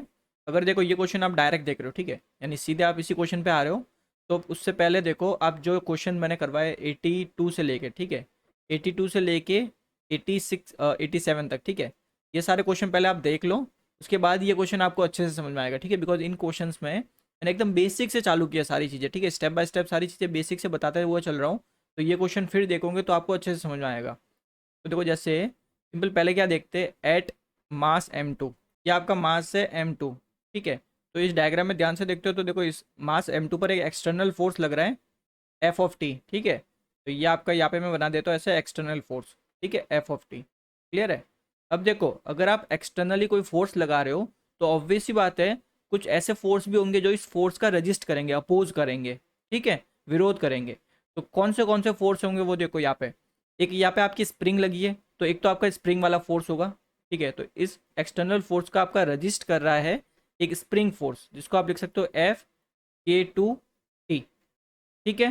दूसरा नीचे देखो आपका क्या है, डैम्पिंग फोर्स, ठीक है। तो डैम्पिंग फोर्स भी इसका क्या करेगा, एक्सटर्नल फोर्स का रजिस्ट करेगा। तो ये आपका डैम्पिंग फोर्स का आप लिख सकते हो F2 ठीक है। यहाँ पे इसने लिख रखा है ना F2 इसलिए। अब देखो एक और आपका होता है एक्सटर्नल, जो एक्सटर्नल फोर्स का अपोज करता है, जिसको हम बोलते हैं इनर्शिया फोर्स। अगर आप स्टार्ट से देखते हुए आ रहे हो तो ये सब चीज़ें आपको ऑलरेडी पता होगी, ठीक है। इनर्शिया फोर्स जिसको हम लिखते हैं Fm, क्लियर है। बट पर्टिकुलर इस क्वेश्चन के लिए बात करें तो ये फोर्स हमारा है जीरो। एंड देखो जीरो क्यों है, बिकॉज आपका फ्रिक्शन बिल्कुल भी नहीं है, ठीक है। फ्रिक्शन आपका क्या है, देखो जीरो इसने क्वेश्चन में लिख रखा है डायग्राम में कि जीरो फ्रिक्शन है। अगर आपका कोई फ्रिक्शन नहीं होगा तो कोई भी आपका इनर्शिया फोर्स नहीं होगा, ठीक है। तो उस वजह से मैंने यहाँ पे इनर्शिया फोर्स नहीं लिख रखा। अब यहाँ पे देखो अगर आप वैल्यूज लिखते हो, ठीक है, तो पहले मैं देखो एकदम स्टेप बाय स्टेप समझाता हूँ आपको। देखो जैसे ये आपकी स्प्रिंग है, K2 आपकी स्प्रिंग इसने बोल रखा है, ठीक है। ये वाली स्प्रिंग बना रहे हैं हम K2 वाली, ठीक है। इसने क्या बोला देखो, अब इस पर्टिकुलर पॉइंट पे और इस पर्टिकुलर पॉइंट पे, दोनों पे देखो यहाँ पे एक आपका डिस्प्लेसमेंट हो रहा है, ठीक है। डिस्प्लेसमेंट हो रहा है इस M1 मास की वजह से होगा ना, M1 मास की वजह से स्प्रिंग थोड़ी नीचे आ जाएगी ना K2 वाली। तो देखो इससे क्या होगा, यहाँ पे डिस्प्लेसमेंट होगा y1t का, ठीक है। तो इसको आप लिख लो सिंपली y1 का डिस्प्लेसमेंट हो रहा है, ठीक है। और इस पर्टिकुलर पॉइंट पे आपका डिस्प्लेसमेंट हो रहा है M2 मास की वजह से, देख सकते हो कितना होगा आपका y2, ठीक है। तो इसको आप लिख लो y2, यहाँ तक ठीक है। अब देखो जब स्प्रिंग का जब फोर्स लिखते हो, ठीक है, जो स्प्रिंग आपकी होती है उसके लिए आप फोर्स लिखते हो, तो स्टार्टिंग से बेसिक से समझाते हुए आ रहा हूँ।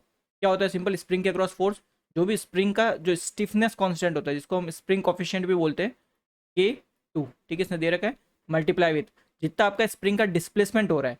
तो ऑलरेडी देख चुके, देखो दोनों पॉइंट पे डिस्प्लेसमेंट है, तो ओवरऑल जो स्प्रिंग में डिस्प्लेसमेंट होगा कितना होगा y2 माइनस y1। तो ये आपका आ गया y2 माइनस y1।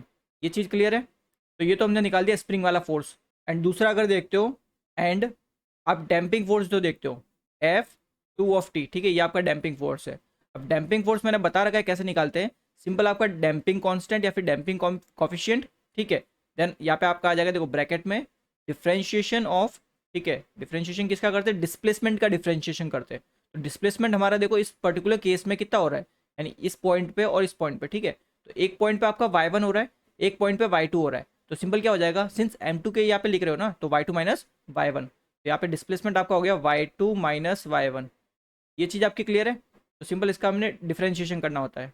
तो यहाँ से देखो आपको F2 भी मिल जाएगा। सिंपल आप क्या करो, डिफ्रेंशिएशन को अलग अलग कर दो, ठीक है। dy2/dt, ठीक है। देन आपका माइनस dy1/dt, ऐसे लिख सकते हैं, ठीक है।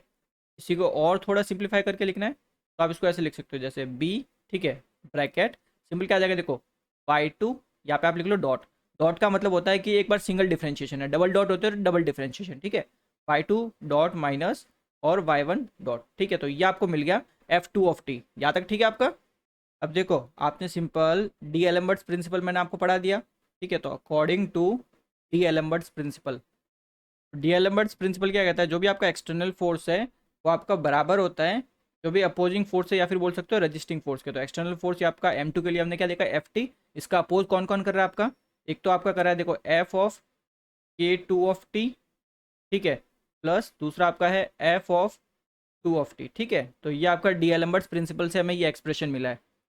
अब देखो सिंपली एट M1, ठीक है, जो आपका M1 मास है ना, उसके लिए भी तो हमें करना पड़ेगा, एक्सप्रेशन निकालना है, बिकॉज देखो फ्री बॉडी डायग्राम बनाना है इस पूरे फिजिकल सिस्टम का।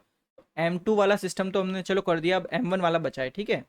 अब देखो M1 के लिए ये जो K2 वाली स्प्रिंग है और ये जो F2 वाला डैम्पिंग फोर्स है, ये किसकी तरह बिहेव करेंगे, एक्सटर्नल फोर्स की तरह बिहेव करेंगे। यानी ये आपका कुछ ऐसे बिहेव करेंगे एक्सटर्नल फोर्स, ठीक है। और इनकी वैल्यू मैं ऑलरेडी ऊपर ही निकाल चुका हूँ, M2 के केस में निकाली थी, वैल्यू तो वही रहने वाली है, ठीक है। तो यहाँ पे आप सिंपल लिख सकते हो, जैसे देखो पहले लिखते हैं F, यहाँ पे स्प्रिंग वाला लिखेंगे तो F(K2)T, ठीक है। और नीचे आपका आ जाएगा डैम्पिंग वाला तो F(2)T, यहाँ तक ठीक है। तो ये तो आपके हो गए दोनों एक्सटर्नल फोर्स। अब M1 मास में आपके क्या होंगे, अपोजिंग फोर्स होंगे, रजिस्टिंग फोर्स होंगे। तो आपके देखो रजिस्टिंग फोर्स K1 है और F1 है, तो ये दोनों बना दो यहाँ पे। तो देखो यहाँ पे हम बनाते हैं, ये आपका एक रजिस्टिंग फोर्स और ये आपका दूसरा रजिस्टिंग फोर्स, ठीक है। तो देखो यहाँ पे रजिस्टिंग फोर्स क्या है, K1, ठीक है। तो इसको आप लिख लो F(K1)T, ठीक है। नीचे आपका है F1, तो इसको आप लिख लो F(1)T, यहाँ तक ठीक है। तो अब देखो सिंपल क्या करते हैं, देयरफॉर अगर मैं वैल्यू लिखता हूँ F of K1 of T की वैल्यू लिखता हूँ, ठीक है, तो क्या आ जाएगी सिंपल, जो भी स्प्रिंग का कॉफिशिएंट है तो वो आपका है K1, ठीक है, मल्टीप्लाई विद जो भी आपका डिस्प्लेसमेंट है। अब सिंस देखो ये आपका जो अपोजिंग फोर्स है K1 वाला जो अपोजिंग फोर्स है ये आपका M1 के लिए, तो M1 में देखो डिस्प्लेसमेंट कितना हुआ है आपका Y1, तो यहाँ पे आ जाएगा K1 इंटू Y1, यहाँ तक ठीक है। दूसरा देखो, ठीक है, एफ ऑफ 1T, ठीक है, यानी डैम्पिंग फोर्स की बात हो रही है, तो इसमें क्या आ जाएगा सिंपल, आपका जो भी कॉफिशिएंट है डैम्पिंग कॉफिशिएंट, ठीक है, यानी कि बी, ऑब्वियस सी बात है डैम्पिंग कॉफिशिएंट बी होता है, ठीक है, बट सिंस देखो बी लेके चल रहे हैं हम, बट क्वेश्चन में इसने मेंशन करेगा ये आपका एक तरह से डैम्पिंग कॉफिशिएंट दिया इसने, ठीक है, एफ वन लिखा है ना, स्मॉल F1 और स्मॉल F2, ये आपका डैम्पिंग कॉफिशिएंट है, तो जहाँ जहाँ हमने बी लिखा है उसको उसके अकॉर्डिंग चेंज कर दो, ठीक है, यानी यहाँ पे डैम्पिंग कॉफिशिएंट लिख लो जो क्वेश्चन में इसने दे रखा है। जैसे यहाँ पे इसके लिए इसने दिया है स्मॉल F2, यहाँ पे भी स्मॉल F2, यहाँ पे भी स्मॉल F2, यानी यहाँ पे हो जाएगा स्मॉल F1, ठीक है। तो डैम्पिंग कॉफिशिएंट हमने लिख लिया मल्टीप्लाई विद जो भी डिस्प्लेसमेंट है, तो इसमें देखा हमने M1 का डिस्प्लेसमेंट Y1, क्लियर है, दोनों चीज़ ये क्लियर हो गई आपकी। बाकी जो भी आपका डिस्प्लेसमेंट है उसका डिफ्रेंशिएशन, ठीक है, यानी dy1/dt यही मिलेगा यहाँ पे, तो इसको आप क्या लिख सकते हो सिंपल, F1, ठीक है, मल्टीप्लाई विद Y1 डॉट, ठीक है, डॉट का मतलब सिंगल डिफ्रेंशिएशन, ऑलरेडी बता चुका हूँ, तो ये चीज़ आपकी क्लियर है, ठीक है। अब सिंपल क्या करना है, ये वाले ब्लॉक डायग्राम को और ये वाले ब्लॉक डायग्राम को एक साथ बनाना है, ठीक है, बाकी सारी वैल्यू मैं ऑलरेडी आपको लिखवा चुका हूँ, तो देखो उसके अकॉर्डिंग आपका आंसर क्या हो जाएगा, देखो ए ऑप्शन आपका यहाँ पे करेक्ट आंसर होगा। जैसे देखो M1 जो मास है, M1 मास में देखो यहाँ पे ये आपका एक्सप्रेशन आ रहा है और ये वाला एक्सप्रेशन देखो, ये दोनों एक्सप्रेशन आपको ऑलरेडी मिल चुके हैं, ठीक है, एक तो ये रहा, ठीक है, एक आपका ये रहा, क्लियर है, दोनों एक्सप्रेशन यहाँ पे आ गए। देन आपका देखो जो M1 है, M1 के लिए K1 Y1 और F1 यहाँ पे ये Y1 डॉट होगा, ठीक है, और ये हमें यहाँ पे मिल गए, ठीक है, तो सिंपल दोनों एक्सप्रेशन को यानी दोनों ब्लॉक डायग्राम को एक साथ बना दो, आपका यहाँ पे ए ऑप्शन करेक्ट आंसर होगा। क्लियर है चीज़ ये, अगर अभी भी समझ में नहीं आया तो स्टार्टिंग से देखो, यानी क्वेश्चन नंबर 82 से देखना चालू करो, तब जाके आप सबको अच्छे से समझ में आएगी, बिकॉज वहाँ से आपकी डिटेल एक्सप्रेशन या फिर बेसिक चालू होती है, बेसिक समझोगे तभी ये चीज़ समझ में आएगी। देखो आपका अगला क्वेश्चन है, for the mechanical system with mass and viscous friction component shown in figure x not of S upon x I of S is, ठीक है, तो एक तरह से आपको आउटपुट अपॉन इनपुट यानी ट्रांसफर फंक्शन बताना है, ठीक है।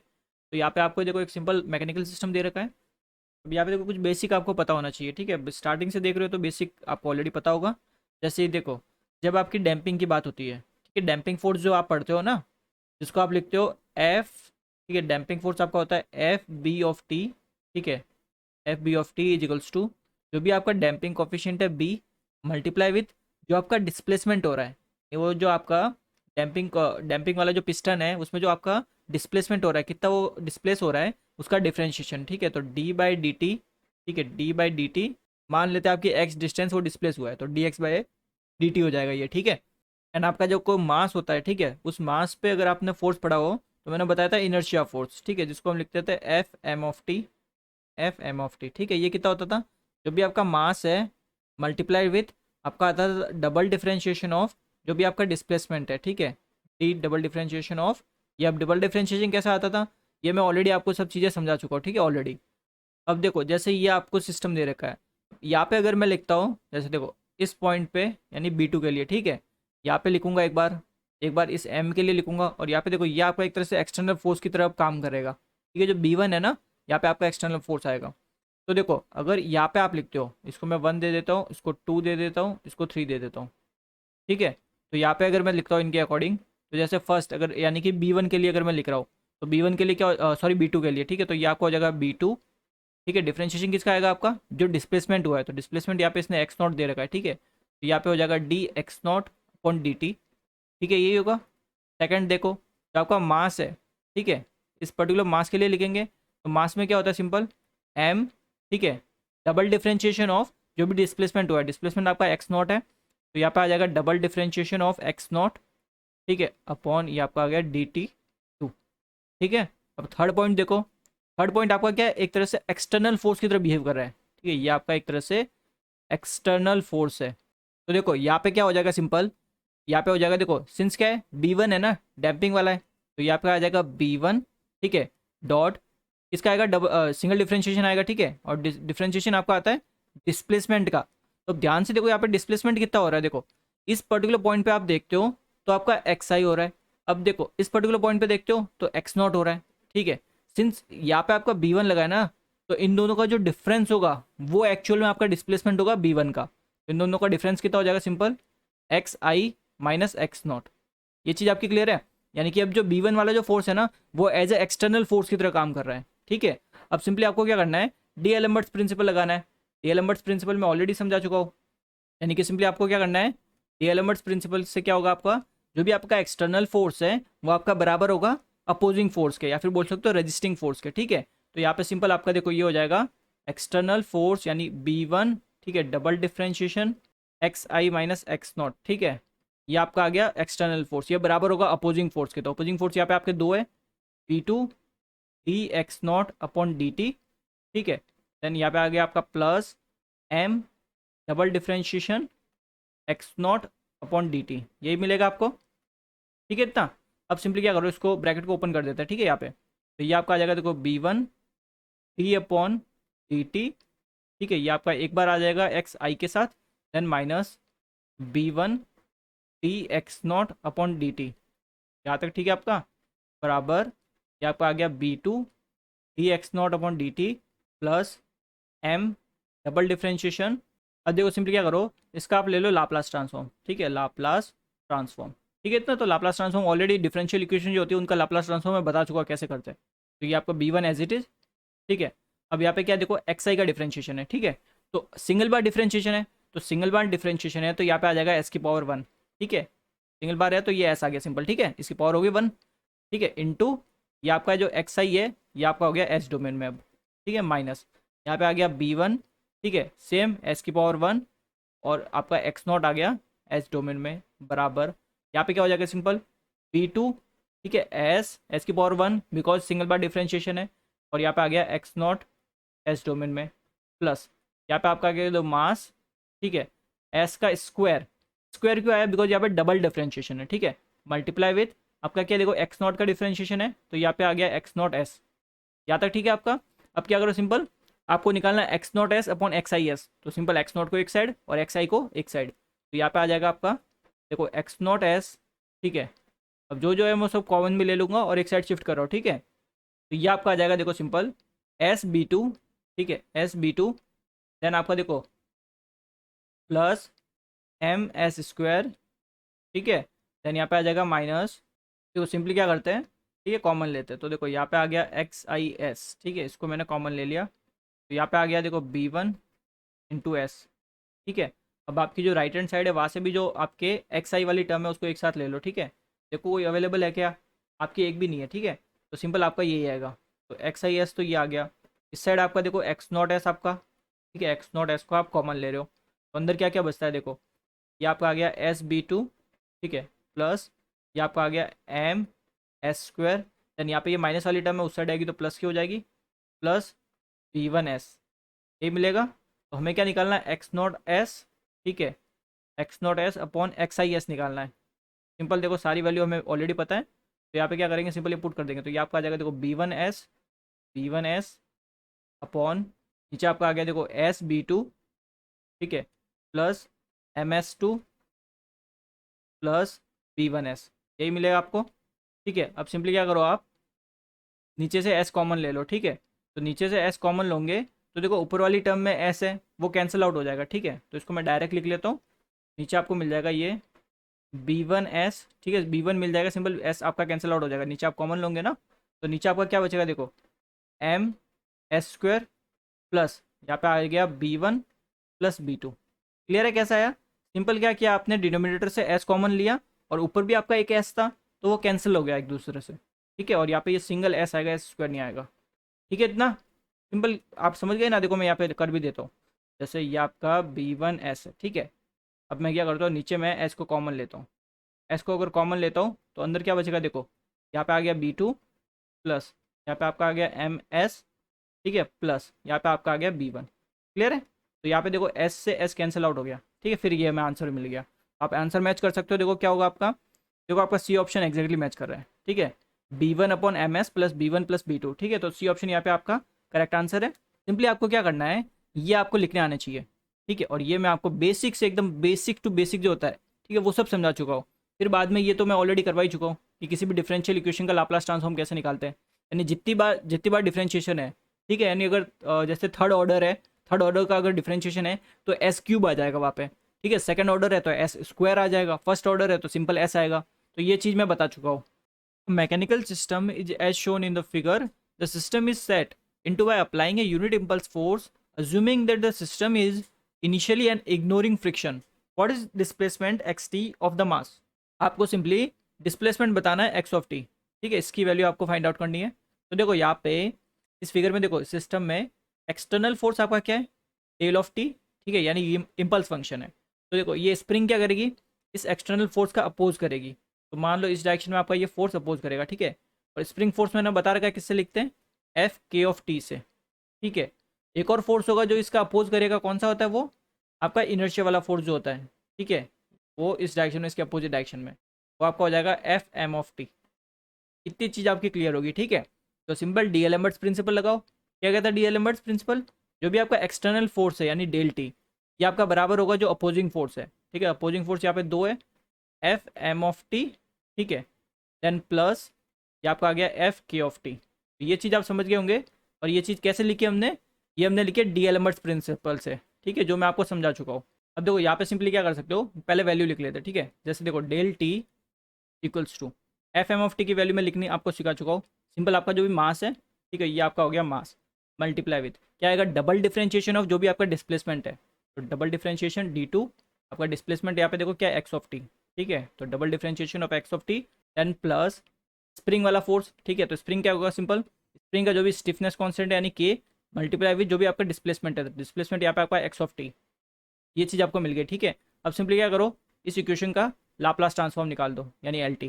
ठीक है, तो लाप्लास ट्रांसफॉर्म देखो, इम्पल्स फंक्शन का लाप्लास ट्रांसफॉर्म क्या होता है, वन। ठीक है, ये सब चीज़ें मैं सिग्नल एंड सिस्टम में मैंने आपको बताई थी। अब जैसे देखो यहाँ पे क्या हो जाएगा, मास आपका एज इट इज़। अब देखो यहाँ पे डबल डिफ्रेंशिएशन है, तो मैंने क्या बताया, डिफरेंशियल इक्वेशन में आपका डबल डिफ्रेंशिएशन होता है, तो उसका सिंपल क्या हो जाएगा आपका, जब एस डोमेन में करोगे तो एस स्क्वायर। ठीक है, स्क्वायर क्यों आया, बिकॉज डबल डिफ्रेंशिएशन था। अगर ट्रिपल होता तो यहाँ पे एस क्यूब आता, देन आपका आ जाएगा एक्स ऑफ एस। ठीक है, प्लस यहाँ पे आपका क्या हो जाएगा, सिंपल कोई डिफ्रेंशिएशन नहीं है तो यहाँ पे सिंपल एक्स ऑफ एस। ठीक है, सिंपल इसको सॉल्व करो थोड़ा और, वन, यहाँ पे एक्स ऑफ एस कॉमन ले सकते हो, तो एक्स ऑफ एस आपने कॉमन ले लिया, अंदर क्या बचा आपका एस स्क्वायर एम प्लस के। ठीक है, ये आएगा यहाँ पे। अब सिंपली यहाँ से अगर मैं एक्स ऑफ एस की वैल्यू निकालता हूँ, एक्स ऑफ एस की, ठीक है, तो ये मेरे को मिल जाएगी one upon S square M plus K, यही मिलेगा मेरे को यहाँ पे। यहाँ तक आपको कोई डाउट नहीं होगा। ठीक है, बट ये तो हमारा क्या आया, एस डोमेन में मिला है आपको, बट हमें एक्स ऑफ एस की वैल्यू एक्स टी यानी टाइम डोमेन में निकालनी है। ठीक है ना, सिंस टाइम डोमेन में निकालनी है तो हमें इन्वर्स लाप्लास ट्रांसफॉर्म करना पड़ेगा, इतना हमें पता है। ठीक है, तो सिंपली देखो इस एक्सप्रेशन को देख के तो हमें कुछ लग नहीं रहा कि कैसे इन्वर्स इसका लाप्लास ट्रांसफॉर्म निकाल ले। ठीक है, इन्वर्स लाप्लास ट्रांसफॉर्म, तो इसको थोड़ा हमें मॉडिफाई करना पड़ेगा, ऐसा बनाना पड़ेगा कि जो हमने याद रख रखे फॉर्मूला डायरेक्ट, वो हम कहीं पे यहाँ पे अप्लाई कर सके। ठीक है, ऐसा कुछ हमें करना पड़ेगा। तो देखो क्या कर सकते हो, सिंपली नीचे देखो आप क्या करो, डिनोमीटर में एम कॉमन ले लो। ठीक है, तो एम कॉमन लोगे तो अंदर क्या बचेगा, देखो एस स्क्वायर प्लस के अपॉन एम, यही बचेगा। ठीक है, यहाँ तक तो कोई डाउट नहीं होगा आपको। अब देखो मैं इसको कुछ ऐसे लिख सकता हूँ क्या, देखो वन अपॉन एम, ठीक है, एस स्क्वायर। अब यहाँ पे देखो क्या है, के अपॉन एम, तो मैं क्या करता हूँ इसको रूट, ठीक है, रूट के अपॉन एम, ठीक है, इसका कर देता हूँ स्क्वायर, स्क्वायर, और ये आपका ब्रैकेट क्लोज। ठीक है, तो यहाँ पे देखो कुछ फर्क थोड़ी पड़ा, बिकॉज यहाँ पे देखो रूट लगाया मैंने, इस रूट का स्क्वायर करूँगा तो सेम चीज़ मिलने वाली है मेरे को। ठीक है, ज़्यादा कुछ चेंज मैंने किया नहीं है। ठीक है, मेरे को बस ऐसा एक्सप्रेशन बनाना है जिससे मेरा क्या हो, सिंपल आपके जो डायरेक्ट फॉर्मूले है वो यहाँ पे अप्लाई हो जाए। ठीक है, तो इसलिए ऐसा मैं कर रहा हूँ। तो यहाँ तक तो आपका क्लियर होगा ये चीज़। अब सिंपली क्या करते हैं, देखो एक्स ऑफ एस, देखो ऊपर क्या करते हैं, ठीक है, यानी न्यूमरेटर में देखो रूट के बाय एम, ठीक है, multiply with root M by K, M by K. ठीक है, इससे कोई फर्क नहीं पड़ने वाला, बिकॉज एक दूसरे से ये वैसे कैंसिल आउट होंगे। ठीक है, तो यहाँ तक आपको कोई डाउट नहीं होना चाहिए। डिवाइडेड बाय, देखो नीचे आपको क्या आ जाएगा, सिंपल एम आपका था ही था बाहर। ठीक है, देन आपका ब्रैकेट यहाँ पे आ जाएगा, देखो एस का स्क्वायर प्लस रूट के बाय एम, इसका स्क्वायर है। ठीक है, के बाय एम का, ये आपका इसका स्क्वायर, देन ये ब्रैकेट क्लोज। यहाँ तक आपको कोई डाउट नहीं है। अब जरा समझो, देखो तो मैं थोड़ा और आपको सिंप्लीफाई करके बताता हूँ। देखो X of S is equals to K by M, ठीक है, के बाय एम रूट में जो आपका न्यूमरेटर में है, डिवाइडेड बाय यहाँ पे आपका आ जाएगा, देखो एस स्क्वायर, ठीक है, प्लस के बाय एम रूट में का स्क्वायर, यानी आपका पूरा ब्रैकेट में डाल देते हैं। अब देखो जो जो चीज़ बची वो लिखते हैं, ठीक है। जैसे देखो ऊपर यहाँ पे क्या बचा आपका, देखो रूट के, ठीक है, सॉरी रूट एम एंड यहाँ पे बचा रूट के, यही चीज़ें बची है। और नीचे देखो यहाँ पे क्या है, एम है यहाँ पे, ठीक है। तो एम को क्या लिख सकते हो, root M into root M, ठीक है। तो एक रूट एम से एक रूट एम कैंसिल हो जाएगा, ठीक है। तो यहाँ पे ये टर्म जो आपकी पूरी बनी ना, ये क्या बन जाएगी, देखो ध्यान से, ये आपके आगे देखो 1/, ठीक है, बिकॉज देखो ये रूट एम और ये रूट के दोनों को एक साथ लिख सकते हो। तो ये आपके आ जाएगा रूट एम इंटू के, ठीक है, दोनों ही रूट में आ गए। यहाँ तक तो कोई डाउट नहीं होगा। उसके बाद देखो यहाँ पे दूसरा टर्म और एक बची है ना, ये आपकी बच गई देखो के बाई एम रूट में, और नीचे आपका आ गया ये ब्रैकेट में एस स्क्वायर प्लस आपका रूट के बाई एम का स्क्वायर, यानी आपका ब्रैकेट क्लोज, ठीक है। अब यहाँ से आप इजीली सॉल्व कर सकते हो। कैसे कर सकते हो, देखो आपको मैंने बताया था सिग्नल एंड सिस्टम में जो आपका साइन ओमेगा टी होता है, साइन ओमेगा टी, ठीक है। साइन ओमेगा टी का जब आप लाप्लास ट्रांसफॉर्म करते हो, ठीक है, लाप्लास ट्रांसफॉर्म करते हो, क्या मिलता है आपको, सिंपल ओमेगा अपॉन आपका S square plus omega square, ये चीज़ आपको मिलती है, ठीक है। ये मैं ऑलरेडी आपको बता चुका हूँ। तो इस प्रॉपर्टी को आप यहाँ पे यूज कर सकते हो ना, बिकॉज देखो इसका अपोजिट क्या होगा, यानी अगर आप इस एक्सप्रेशन से साइन पे आते हो तो ये आपका क्या हो गया, इनवर्स लाप्लास ट्रांसफॉर्म ILT। तो सिंपली क्या करो, इस एक्सेस का यहाँ पे आप इनवर्स लाप्लास ट्रांसफॉर्म निकाल दो, ILT इनवर्स लाप्लास ट्रांसफॉर्म, ठीक है। तो इनवर्स लाप्लास ट्रांसफॉर्म यानी एक्स ऑफ टी हो जाएगा ये। तो X of T is equals to, देखो इनिशियली ये वाली टर्म तो आपकी कॉन्स्टेंट है, तो ये तो आपकी एज इट इज आ जाएगी 1/√m के, 1/√m के, ठीक है चीज़, ये तो एज इट इज आ गई। अब बची हुई टर्म देखो इसमें सिंपली क्या हो जाएगी, ये साइन, ठीक है, ओमेगा टी। अब ओमेगा की वैल्यू देखो, सिंपल कंपेयर करो दोनों एक्सप्रेशन को, ओमेगा की वैल्यू आपकी हो गई रूट के बाई एम, ठीक है। तो इसको लिख लेते हैं ब्रैकेट में, ओमेगा टी है ना, तो पहले ओमेगा की वैल्यू लिखते हैं, तो ओमेगा की वैल्यू है के बाय एम, ठीक है, मल्टीप्लाई विथ आपका टी। तो ये आपकी क्या आ गई, एक्स ऑफ टी की वैल्यू, ठीक है। सिंपली आपको क्या करना था, एक्सप्रेशन को एडजस्ट करना था, ठीक है। जो आपका एक्सप्रेशन है ना साइन वाला, ये हमें पता है कि साइन ओमेगा टी का लाप्लास ट्रांसफॉर्म हमें ऑलरेडी पता है, ठीक है। तो वैसा हमने एक्सप्रेशन बनाने को ट्राई किया जिससे हमारा डायरेक्ट आंसर मिल जाए हमें, ठीक है। तो ये आपका हो जाएगा आंसर। तो यहाँ पे चेक कर लो कौन सा ऑप्शन करेक्ट है आपका। देखो आपका सी ऑप्शन यहाँ पे एक्जैक्टली मैच कर रहा है, ठीक है। तो सी ऑप्शन यहाँ पे आपका करेक्ट आंसर हुआ। Consider the following relation with regard to adjoining shown gear trains, ठीक है। आपके क्या बेसिकली गियर ट्रेन दे रखी है। तो गियर ट्रेन क्या होती है, सिंपली आपका एक मैकेनिकल सिस्टम है जो एनर्जी को एक पार्ट से दूसरे पार्ट में ट्रांसफ़र करता है, ठीक है। इतना इसमें कुछ स्टेटमेंट्स या फिर बोल सकते हो कुछ आपको रिलेशंस दे रखे, बताने कौन से करेक्ट है। तो कैसे पता करेंगे, अब जो गियर ट्रेन होती है देखो उसमें एक आपके होते हैं नंबर ऑफ टीथ्स, यानी आपका जो गियर का जो व्हील होगा, ठीक है, उस पर आपके गियर टीथ होंगे, तो नंबर ऑफ टीथ आपका एन रिप्रेजेंट करता है। आर आपका रिप्रेजेंट करता है रेडियस ऑफ व्हील, यानी गियर का जो व्हील होगा उसकी रेडियस, ठीक है। देन आपका जो थीटा आपका जो होता है ये रिप्रेजेंट करता है एंगुलर डिस्प्लेसमेंट, और टी आपका रिप्रेजेंट करता है टॉर्क। तो इन सब के बीच में देखो रिलेशन रहती है, ठीक है, बेसिकली रिलेशन एक एग्जिस्ट करता है। जैसे देखो आपका अगर आप ऐसे लिखते हो, देखो N1/N2 यानी number of teeth in first wheel upon number of teeth in second wheel, ये आपका बराबर होता है angular displacement in second upon angular displacement upon first, ठीक है। ये बराबर होता है आपका torque in first upon torque in second, and ये आपका बराबर होता है एंगुलर स्पीड या फिर बोल सकते हो एंगुलर वेलोसिटी सेकेंड में अपॉन फर्स्ट, ठीक है। एक और रिलेशन बनता है कि acceleration in second upon acceleration in first. एक और रिलेशन आपका होता है radius of first upon radius of second, ठीक है। तो ये सारे रिलेशन है जो आपको पता होने चाहिए। तो यहाँ पे आप सिंपली देख सकते हो N1/N2 और आपका क्या है θ2/θ1। तो ये फर्स्ट वाला रिलेशन तो आपका करेक्ट है, ठीक है, देख सकते हो ना, क्लियर है, फर्स्ट वाला रिलेशन आपका करेक्ट है। अब देखो मैंने आपको बताया था स्टार्टिंग से, अगर आप लेक्चर देख रहे हो ये वाला, तो आपको बताया था मैंने एक चीज़ कि जो आपका मैकेनिकल सिस्टम होता है उसमें आपने एक इक्वेशन डेराइव की थी, ठीक है, कि एक्सटर्नल फोर्स इज बराबर आपका अपोजिंग फोर्स। अपोजिंग फोर्स में मैंने आपको पहला इनर्शिया वाला फोर्स बताया था, यानी mass into double differentiation of displacement, जो भी आपका डिस्प्लेसमेंट हो रहा था उसका डबल डिफरेंशिएशन।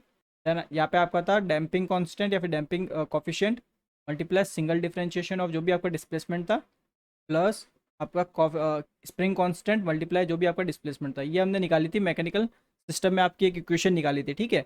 अब यहाँ पे देखो इस पर्टिकुलर के लिए, ठीक है, इसके लिए अगर आप इक्वेशन लिखते हो, यानी पहले हम क्या कर रहे हैं इसके लिए लिख रहे हैं, ठीक है, J2 यहाँ पे, तो एट J2 सेम कुछ इस टाइप की बनती है, ठीक है। तो देखो J2 पे आपकी जो टॉर्क की इक्वेशन बनेगी, टॉर्क यानी T2, ठीक है।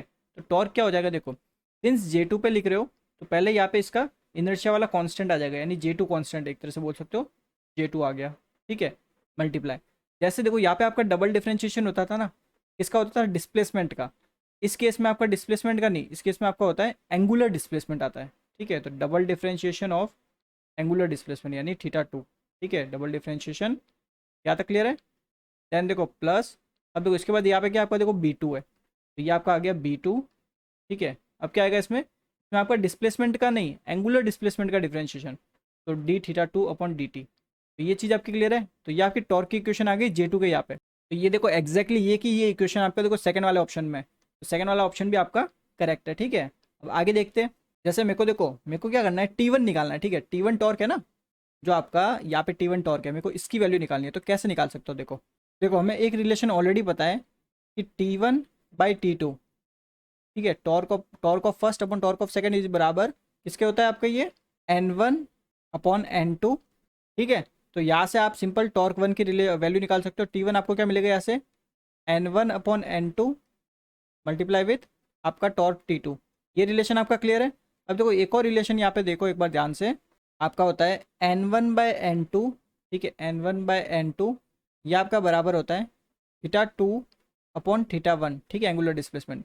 तो यहाँ से अगर आप एंगुलर डिस्प्लेसमेंट सेकंड का निकालते हो तो सेकंड का क्या मिलेगा, सिंपली देख सकते हो N1/N2, ठीक है, इंटू आपका θ1। यहाँ तक क्लियर होना चाहिए आपका, ठीक है। दोनों रिलेशन आपके क्लियर है। अब देखो सिंपली क्या करते हैं, ये वैल्यू निकालते हैं, ठीक है, T1 वाली। तो और T1 क्या होगा, देखो पहले तो ये N1/N2 तो आपका है ही है, तो ये आपका आ गया N1/N2, यहाँ तक ठीक है, ब्रैकेट।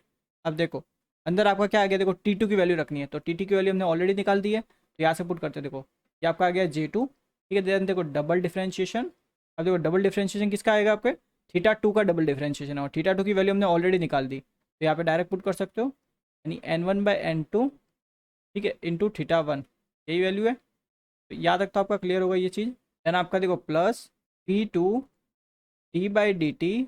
अब यहाँ पे भी देखो θ2 है, तो θ2 की वैल्यू रख दो यहाँ पे, तो वो वैल्यू हमारी है N1/N2 इंटू θ1। तो यहाँ तक ये चीज़ आपकी क्लियर होगी, ठीक है। तो अब यहाँ से देखो डायरेक्ट आपका एक्सप्रेशन निकल सकता है, जो टॉर्क वन है T1, देखो कितना आ जाएगा, देखो सिंपल अंदर आप मल्टीप्लाई करोगे सब, ठीक है। तो ये आपका आ जाएगा देखो J2, ठीक है, J2। यहाँ पे आपका आ जाएगा ब्रैकेट में देखो N1/N2 का स्क्वायर, N1/N2 का स्क्वायर, ठीक है। एंड यहाँ पे आ गया आपका देखो d θ1 डबल डिफरेंशिएशन, ठीक है, d2θ1/d2t प्लस यहाँ पे आपका आ जाएगा देखो ये आपका आ गया B2, ठीक है। एंड यहाँ पे आ जाएगा N1/N2 का स्क्वायर, N1/N2 का स्क्वायर, ठीक है। बिकॉज देखो जो बाहर वाली टर्म थी ना, उसको हमने मल्टीप्लाई कर दिया, और यहाँ पे आ जाएगा आपका d θ1/dt। क्लियर चीज़। तो यानी कि ये जो आपकी इक्वेशन आई, ये आपका टॉर्क वन आ गया, ठीक है। टॉर्क वन आपने निकाल दिया। तो ये इक्वेशन अगर आप देखते हो, तो ये इक्वेशन एग्जैक्टली आपका जो थर्ड वाला ऑप्शन है, थर्ड वाला बेसिकली जो स्टेटमेंट एक तरह से रिलेशन दे रखा है, उससे मैच कर रहा है, ठीक है, एग्जैक्टली मैच कर रहा है।